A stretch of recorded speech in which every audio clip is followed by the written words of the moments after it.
Hi everyone, tonight we're going to discuss the ideas of long-run cost and economies of scale. I pulled this chart as a review out of the last module that we did to remind everybody how up until now we've been talking about average variable cost and average fixed cost as two different sets of costs. And that's because up until now we've been talking about production in the short term. And in the short term, average fixed costs are actually costs over which we have no control. Now we're going to discuss the idea of the long run in which all costs are actually variable, meaning we can change the level of costs that we want to contribute as inputs into the production process. Now, what you'll see with this flexibility is that firms will choose fixed costs in the long run based on how much they want to produce. And in doing so, what they'll do is produce at levels where they can minimize their average total cost. So let's jump into that and think about how that might work in the case of the long run versus the short run. Well, in the long run, as I've mentioned, all costs become variable. And as such, a firm has some fundamental decisions to make about the level of fixed cost to invest in a business. If you use the example of the salsa manufacturer in our book, what this chart illustrates is a decision that the owner of that firm had to make whether to go with a low fixed cost model here, $108 in equipment, or a high fixed costs, where it was $216 in equipment, very conveniently twice. 216 is twice 108 simply because the illustration was one machine instead of two machines. Well, there are trade-offs to be made here, and the trade-offs take the form of the different shapes of the average total cost curve sub 1 and average total cost curve sub 2. Average total cost curve sub 1 corresponds to a lower fixed cost model, and ATC 2 corresponds to the higher fixed cost model. And what does that look like? Well, when the producer is trying to decide how much to make of a product, this choice of level of fixed cost comes into play.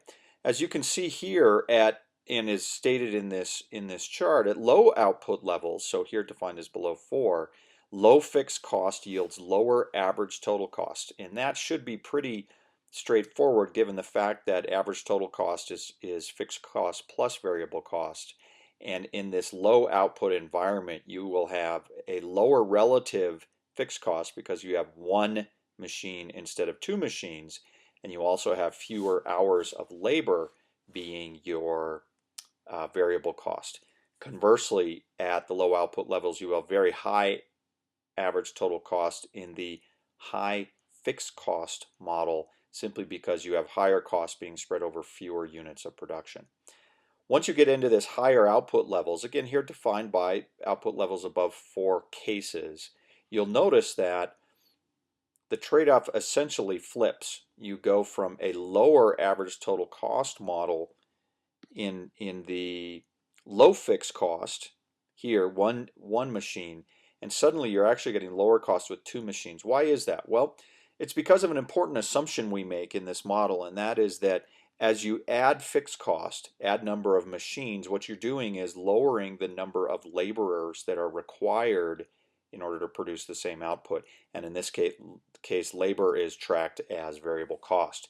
So what happens is, as you are producing more units of output, you are in fact utilizing that second machine. You are spreading the cost of that machine. And here, what you're seeing is higher average total cost because for this increased quantity of output, what you're doing is hiring more units of labor or introducing more variable cost into the system. Now, again, we need to be careful when we talk about variable cost and fixed cost in the context of the long run because, as I mentioned earlier, all costs are variable costs. But what's helpful for me is to think about it in the terms of, okay, what used to be a fixed cost was that machinery, now it's a variable cost, and it helps me keep these two separated in my mind to remember, oh right, low fixed cost and high fixed cost models. Now here are all the numbers that correspond with this graph. Those aren't important for the purposes of tonight's discussion. You may want to pause here, take a look, make sure it is straightforward to you. If not, we can discuss it in class tomorrow. Now, let's take a look at what happens when we take a an average total cost curve like you see here, and we go into the depiction of a long run average total cost. What you see here, this curve, this blue curve, is long run average total cost, and that's just what it sounds like. It's total cost looking over the long term. So what do we have here?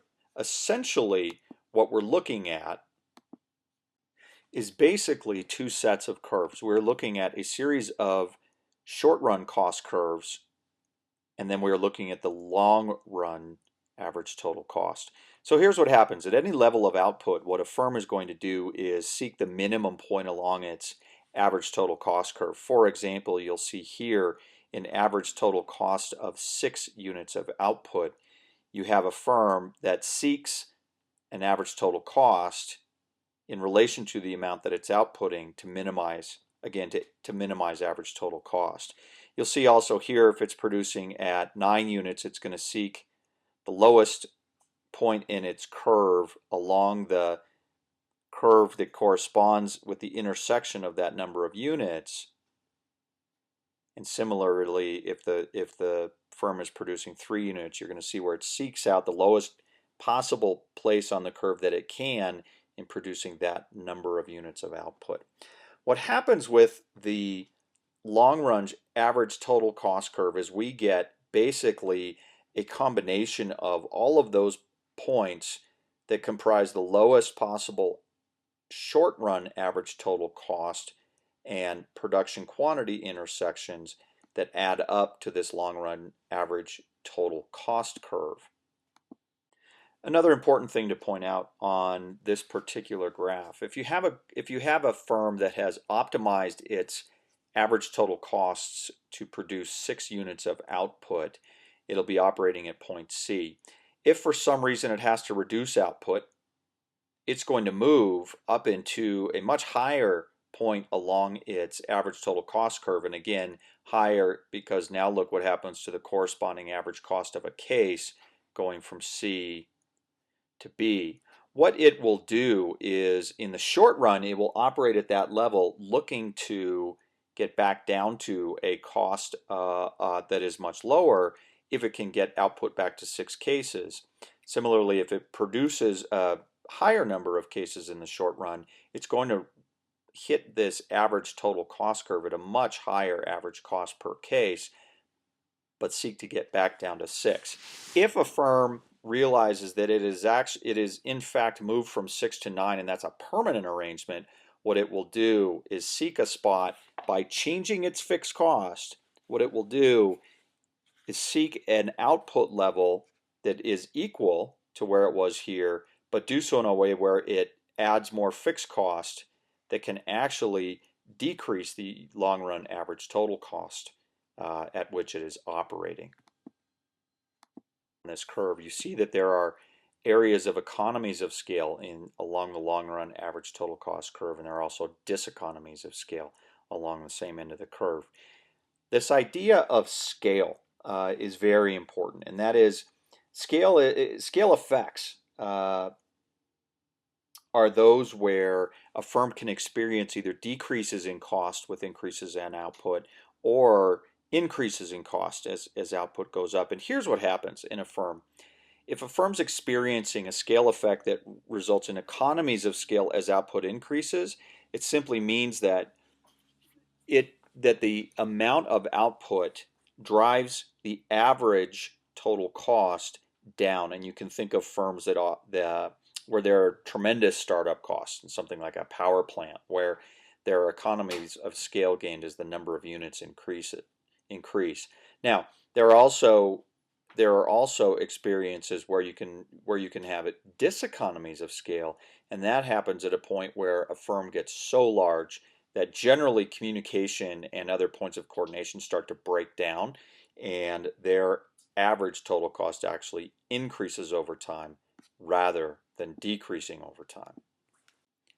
The other thing to remember here is that economies of scale usually happen because of technology. Technology is put in place that makes production more efficient therefore driving down the average total cost as the amount of output increases. And again, this idea of very large initial setup with utilities benefits a firm as it produces greater output, lowering average total cost.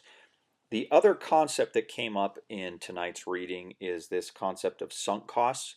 What I want you to take away from the sunk cost discussion is that a sunk cost is one that has already happened by the time a firm is making a production decision. So if a firm has sunk $1 million into the prior iteration of a building and now it's considering whether to increase production by spending another $1 million on a piece of equipment or by hiring more labor, you don't want to think about the money that's already spent in the current decision-making process, because that money's already there. And on either side of the coin, whether you were to produce, in this case, more using another piece of equipment or you were going to hire more laborers, that initial $1 million has already been spent. So that's really the idea of a sunk cost.